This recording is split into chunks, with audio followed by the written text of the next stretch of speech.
ẹ kúlé o, ẹ káàárọ̀, ẹ káàsán, ẹ kú ìyálẹ̀ta. Mo kí baálé ilé, mo sì kí ìyálé ilé o. Báwo lójú ọjọ́ ọ̀dẹ̀ ọ̀dà bí? Orúkọ mi ni Lukman ọmọ Ayédáre, bàbá ọgbọ́n ọmọ ọ̀dọ̀ àgbà. Ẹ wá nǹkan fìdílé tàbí kẹfìdílé kan. Ẹ̀já kọ́ra wa lẹ́kọ̀ọ́. Ẹlòmíì ń bẹ tó jẹ́ pé ayé ọkàn ṣàdédé máa bínú rẹ̀ láì nídìí. Wọ́n kàn ṣàdédé máa bínú rẹ̀ láì nídìí. Àwọn èèyàn kan bẹ tó yẹ pé tó bá forí ṣe tó fọ̀rọ̀ ṣe fún wọn, wọ́n á máa bà ọ́ jẹ́ náà nù. Iṣẹ́ ìjà kò ní lọ́wọ́. Ọ̀gbọ́n ọ̀dà kò ní lọ́wọ́. Ìlú lọ́fẹ́ na ọ. Kí lẹ́yìn náà bá mi wá? Ẹ bá ń wá ewé òmísìmísì pẹlẹbẹ, ewé òmísìmísì gogoro, ewé ata ìjọsìn, ewé ewúro, èso àgbèrè gbígbẹ. Ẹ rí èso àgbèrè gbígbẹ yìí, á lọ tí ó kùn náà ni. Ìlẹ̀kẹ̀ itún, ìlẹ̀kẹ̀ ifá, ìsáwùrú iye yòówù tẹ́ bá rí, ìgbín ìsáwùrú iye tẹ́ bá rí.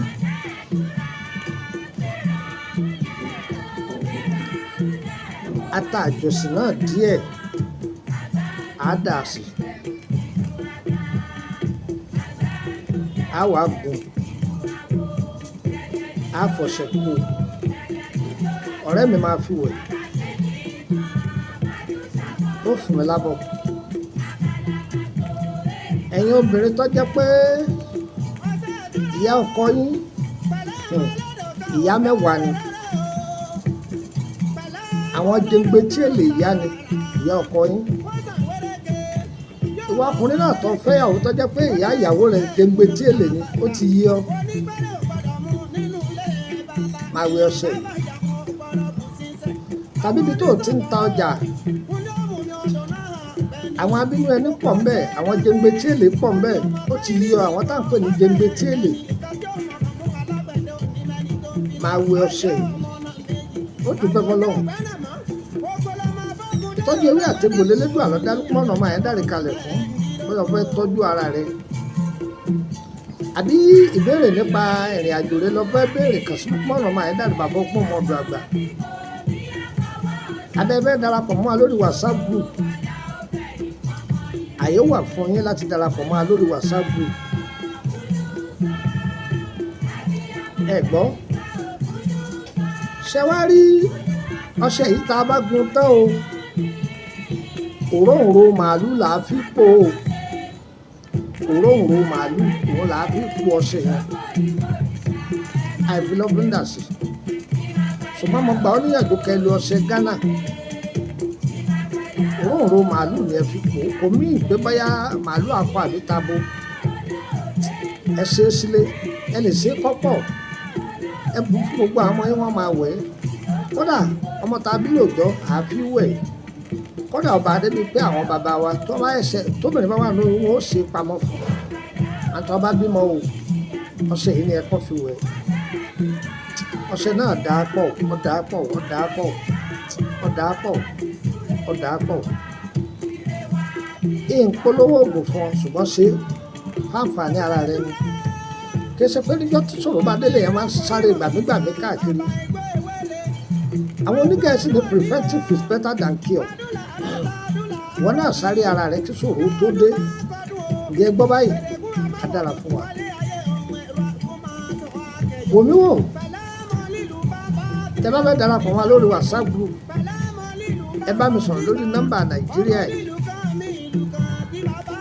Gúrùpù wa yìí ọ̀nà méjì ló kú sí. Private ń bẹ, public ń bẹ. Sórí private yìí, ọ̀fẹ́ kọ́ ni wọ́n ń wọ bẹ̀ láti orílẹ̀-èdè Benin lọ sẹ́mi sẹ́fà ní àpò márùn-ún sẹ́fà ní láti orílẹ̀-èdè Nàìjíríà 10,000 naira ni. ọlọ́lá ọ̀fẹ́ máa bèrè ìtumọ̀ alárẹ̀ lọ́fẹ̀ẹ́ wọ́n máa gbọ́ àti ohun tó máa ṣe sí àwọn ṣẹ́ta àti fílẹ̀ tipẹ́ tí ò yé yín tí èsè ìtata ní kókó á ṣàlàyé fún ọ àbọ̀ tó bá máa bèrè nípa iṣẹ́ mi á máa fún ọ lọ́fẹ̀ẹ́. má béèrè ògùn owó o má béèrè ògùn bọ́ má béèrè àfọ̀ṣẹ́ má béèrè olúgbòhùn lọ́wọ́ mi o ìrìnàjò olóhùn àmọ́ ohun tí ẹ̀jẹ̀ ayé rẹ̀ ọdún ìtumọ̀ á máa ṣàlàyé ẹ̀ fún wa. owó tó o bá san wọlé tóṣù kan bá ti pé o gbọ́dọ̀ san mí tó o bá ti lágbára rẹ̀ má dojú bẹ ẹ bàbá ẹ̀dá kùmọ̀ lálá kan ẹ tiẹ̀ kàn sí fífọ́ ẹ̀ fún mi tó bá dìgbà tó bá ti lówó lọ́wọ́ máa jọ ìran. ẹ̀tàn òṣèrà dátà ẹni olówó lọ́wọ́ àkáǹtì náírà tó o bá ti lówó lọ́wọ́ ya dákẹ́ ẹnu rẹ̀ jẹ́ àmọ́ pọ́pílìkì free lọ́wọ́ ọbẹ̀ ọ̀ láǹfààní ìbéèrè kankan gbanábà yóò wọ́dọ̀ +23480 3298 3298 nọ́mbà náà lẹ̀ ń wò yìí. nọ́mbà orílẹ̀-èdè Benin +229 01546519228 +229 01546519228. tí a bá ti wọ mọ́tò tí ń lọ tọpá ẹ bọ́lẹ̀ ní ibi ọjà adégà kan ẹ bá ti bọ́lẹ̀ níbi ọjà adégà kan ẹ bèrè ibi tí wọ́n ń ta àṣẹkẹ́ ẹ bá yẹ débi wọ́n ń ta àṣẹkẹ́ ẹ bèrè pàṣẹnẹrí tó wà bẹ́ẹ̀ inú ilé pàṣẹnẹrí yẹn gangan lẹ̀ ń bọ̀. má wàá dọ̀ mí lálẹ́ o ṣùgbọ́n o lè pè mí lálẹ́ o báyọ̀ fẹ́ tọ́jú ara rẹ o lè pè mí lálẹ́. ẹ̀ńdà tí tráfíkì ọkọ̀ sáyé oorun lọ́dọ̀ mi o kò sì tẹ́wọ́ ọgbẹ́bu lọ́dọ̀ mi o owó lọ́wọ́ iṣẹ́ rèé ni o. ọgbà ẹ̀yẹ yẹn mi tẹ́ wà lórílẹ̀‐èdè Nàìjíríà ẹ kú ojú lọ́nà tí àwẹ̀ yìí bá ti kẹnu bọ́lẹ̀ sí á pàdé ara wa ní Nàìjíríà àwọ̀ ló Nàìjíríà wa gbogbo ẹ̀yin tẹ́ ń pẹ́ fẹ́ rí mi ẹ máa wà létí gbọ́ o ìwọ̀n á ní fẹ́ pẹ́ o torí tí bá ti lo ọjọ́ péréte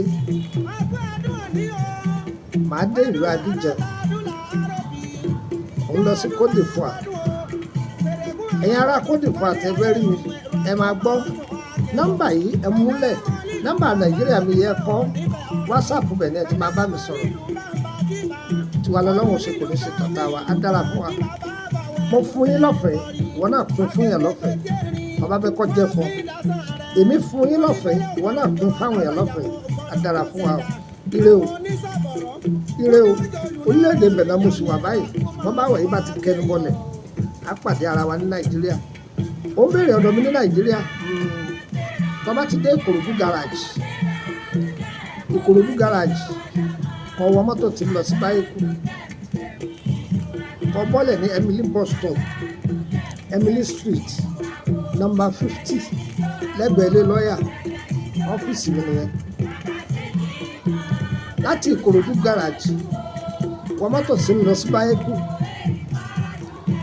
kọ́ bọ́lẹ̀ ní Emily bus stop Emily street number 50 lẹ́gbẹ̀ẹ́ ilé lọ́ọ̀yà fúláàtì mi náà kọjú dẹnu géètì báyìí kódà kò ní ìdíkò béèrè lọ́wọ́ èèyàn fúláàtì mi náà kọjú da ẹnu ọ̀nà ta báyìí ṣùgbọ́n kó tó wá pè mí o á dára fún wa o tí wàá lọ́wọ́ ṣe kò ní ṣe tọ́ta wa o ire kàbìtì.